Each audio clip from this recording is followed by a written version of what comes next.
नमस्कार। नेपाल इस समय गंभीर संकट के दौर से गुजर रहा है। दरअसल नेपाल समेत तीसरी दुनिया के तमाम देशों में सत्ता के खिलाफ दबा हुआ आक्रोश बीच बीच में बेहद हिंसक तौर पर सामने आता रहा है। दूसरी तरफ इन देशों में प्रतिरोध का साहित्य भी उतनी ही शिद्दत के साथ लिखा जाता रहा है। नेपाल में भी प्रगतिवादी साहित्य का एक समृद्ध इतिहास रहा है और यहाँ क्रांतिकारी धारा के लेखन की एक परंपरा रही है, जिसने नेपाली साहित्य में सामाजिक और राजनीतिक मुद्दों को गहराई से उठाया है। इस बार की अभिव्यक्ति में हम बात करने जा रहे हैं मौजूदा दौर में नेपाली साहित्य और यहाँ रचे जाने वाले प्रतिरोध के साहित्य पर, भारतीय नेपाली साहित्य पर और नेपाल के लोकतांत्रिक आंदोलन में साहित्य की भूमिका पर।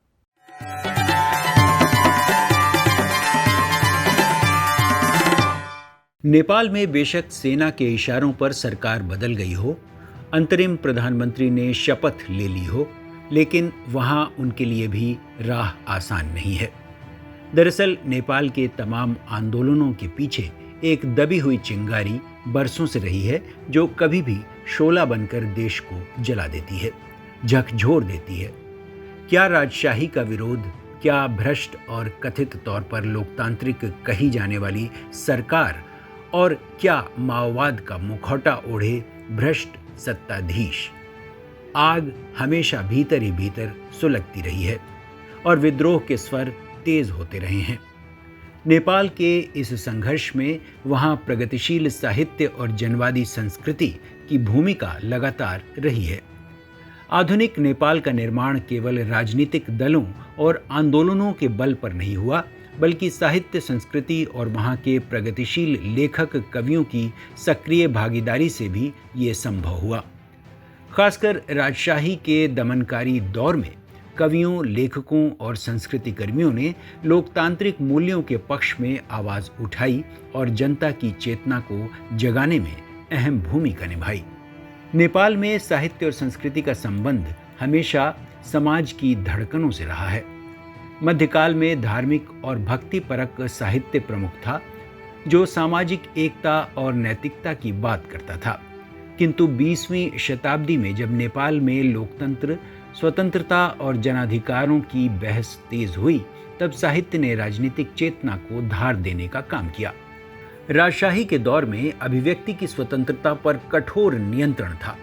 कई कवियों और लेखकों को जेल जाना पड़ा, कई रचनाएं प्रतिबंधित की गईं, लेकिन इस दमन ने सृजनात्मकता को और अधिक प्रखर बनाया। यही वह दौर था जब नेपाली साहित्य ने सामाजिक न्याय, समानता और स्वतंत्रता को अपना विषय बनाया और जनता की आवाज बन गया। नेपाल में प्रगतिवादी साहित्य आंदोलन ने भारतीय प्रगतिशील लेखक संघ और विश्व साहित्य में चल रही समाजवादी जनवादी धाराओं से प्रेरणा ली। 1940 और 50 के दशक से यह धारा नेपाल में भी उभरी। इस आंदोलन का उद्देश्य साहित्य को जनजीवन से जोड़ना, शोषण और असमानता के खिलाफ आवाज उठाना और समाजवादी मूल्यों को स्थापित करना था। नेपाल के बेहद चर्चित कवि लक्ष्मी प्रसाद देवकोटा, भूपी शेरचन, मोतीराम भट्ट, जीवन राम श्रेष्ठ, रामचंद्र भट्टाराई, मोदनाथ प्रश्रित, गोपाल प्रसाद रिमाल, दिल साहनी समेत कई साहित्यकारों ने मानवीय पीड़ा, वर्गीय असमानता और राजनीतिक दमन को अपनी कविताओं और लेखन का विषय बनाया। उनकी रचनाएं केवल सौंदर्य बोध नहीं जगाती थीं, बल्कि जनता को संघर्ष के लिए प्रेरित करती थीं। इन तमाम प्रगतिवादी रचनाकारों को आप समकालीन तीसरी दुनिया के प्रगतिवादी नेपाली साहित्य विशेषांक में पढ़ सकते हैं। नेपाल की राजनीति, वहाँ के आंदोलन और साहित्य संस्कृति पर गहरी पकड़ रखने वाले आनंद स्वरूप वर्मा ने बरसों की मेहनत के बाद नेपाल के साहित्य का यह संग्रहणीय अंक निकाला, जो नेपाल के साथ साथ भारत और तीसरी दुनिया के तमाम देशों के लिए एक साहित्यिक दस्तावेज है। इस अंक के संपादक और नेपाल के क्रांतिकारी लेखक नरेश ग्यवाली बताते हैं कि कैसे नेपाल के साहित्य ने वहाँ के आंदोलनों में अहम भूमिका निभाई है। हमारे साहित्यकारों का इस पूरे मूवमेंट में 1950 से लेकर अभी तक इन 75-76 सालों में जो पूरा का पूरा एक आंदोलन विकसित करना हो या आंदोलन को संगठित करना हो या उसे एक कोई नई आवाज या दिशा देनी हो, तो साहित्यकारों का बहुत बड़ा रोल है। जैसे हमारे यहाँ एक बहुत चर्चित गाना है जो 1990 के दशक में हमारा जब परिवर्तन का आंदोलन चल रहा था, उस समय एक गाना लिखा गया था, गांव गांव बाटा उठा, बस्ती बस्ती बाटा उठा, यो देश को मुहार फेरना, सबै जना उठा। गांव गांव गांव गांव बाटा उठा, बस्ती बस्ती बाटा उठा, यो देश को मुहार फेर्न सबैजना उठा।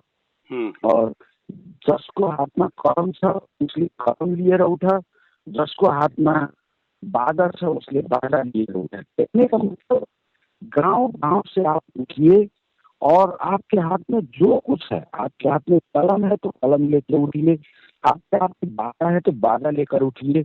और समाज को बदलने के लिए आप ये गाना जो 1990 के दशक हमारे परिवर्तन में, वो गाना 2025 साल में भी हम उस गाने को दोहराए। भूपी शेरचन की कविताएं जनता के जीवन की त्रासदी और संघर्ष का जीवंत दस्तावेज हैं। उनकी कविताएं सत्ता के विरुद्ध जनता की पुकार की तरह हैं। इसी तरह लक्ष्मी प्रसाद देवकोटा की रचनाएं मानवीय स्वतंत्रता और सामाजिक न्याय के लिए प्रखर स्वर हैं। सांस्कृतिक मंचों पर गाए गए जनगीत, कविताओं के पाठ और नाटकों ने जनता के बीच राजनीतिक चेतना को फैलाया। जनता जागरण में गीत संगीत सबसे प्रभावी माध्यम बने। लोक भाषाओं और क्षेत्रीय संस्कृति को आंदोलन की ताकत बनाया गया। 2025-21वीं सदी के इस दौर में हम किसी भी बूथ के नीचे हम लोग नहीं दबते रह सकते। ये साहित्यकार भी मुझे लगता है नेपाल के साहित्यकार इसको बखूबी जानते हैं और वो अपनी कलम से ये लिखे हुए। जब नेपाल में पिछले आंदोलन में एक जूते का हमारा एक जूते खून से सना हुआ एक जूता हमारा उस आंदोलन का प्रतीक बन गया। लोगों ने उस जूते को लेकर कविता की, वही आंदोलन को राह दिखाएगी, वही हमें दिशा दिखाएगी नए लोकतंत्र को समृद्ध करने के लिए। 2006 का जन आंदोलन, जिसने राजशाही की निरंकुश सत्ता को समाप्त कर लोकतंत्र की नींव को मजबूत किया, उसमें लेखकों और संस्कृति कर्मियों की भूमिका निर्णायक रही। उन्होंने सड़क पर उतरकर प्रदर्शन किए, प्रतिबंधित पत्र पत्रिकाओं में गुप्त रूप से कविताएं और लेख प्रकाशित किए तथा जनता को यह विश्वास दिलाया कि लोकतंत्र ही उनकी मुक्ति का मार्ग है। नेपाल के कवि और लेखक केवल सैद्धांतिक स्तर पर नहीं बल्कि प्रत्यक्ष रूप से आंदोलनों में शामिल हुए। कई कवियों ने जेल यातनाएं सही, निर्वासन झेला, लेकिन अपने लेखन और रचनात्मक कार्यों से समझौता नहीं किया। नेपाल के कवियों, लेखकों और संस्कृति कर्मियों का सबसे बड़ा योगदान यह रहा कि उन्होंने लोकतांत्रिक मूल्यों को एक सांस्कृतिक आधार प्रदान किया। उन्होंने यह दिखाया कि लोकतंत्र केवल राजनीतिक व्यवस्था नहीं बल्कि जीवन का दर्शन है, जहां स्वतंत्रता, समानता, न्याय और अभिव्यक्ति का सम्मान हो। उनकी रचनाएं केवल तात्कालिक आंदोलनों तक सीमित नहीं रहीं बल्कि आने वाली पीढ़ियों के लिए लोकतंत्र की नींव रख गईं। आज भी नेपाल में जब लोकतंत्र पर संकट आता है, तब कवियों और लेखकों की रचनाएं जनता को ऊर्जा देती हैं। इस बार भी नेपाल में जिस तरह नई पीढ़ी के युवाओं का आंदोलन फूटा, उसमें भी ये तमाम क्रांतिकारी साहित्य और जनवादी गीतों ने बड़ी भूमिका निभाई।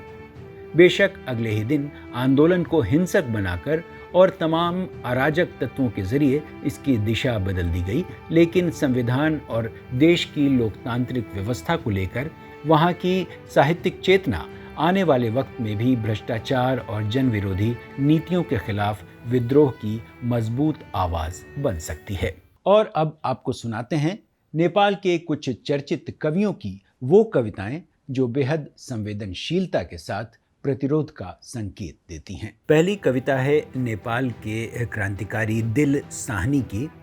कविता का शीर्षक है हाई अलर्ट का निर्देश। कठपुतली बोली, ओ सेना, पुलिस वालों, हम सरकार में तो आ गए, किसी न किसी तरह प्रभुओं की कृपा से, लेकिन माओवादी सड़क में हैं, इसलिए हाई अलर्ट में रहो। नई सत्ता बोली, ओ आंदोलनकारी जनता, हम सड़क में तो आ गए, आंधी को साथ लिए, लेकिन कठपुतली सरकार में है, हाई अलर्ट रहो। नई सत्ता फिर बोली, जनता तो सदैव हाई अलर्ट में है, ओ सेना, पुलिस वालों, जनता की ओर साधी गई तुम्हारी बंदूकें, उल्टा तुम्हें जनता के दुश्मन की ओर साधना होगा, देश के दुश्मनों की ओर साधना होगा, हाई अलर्ट पर रहो।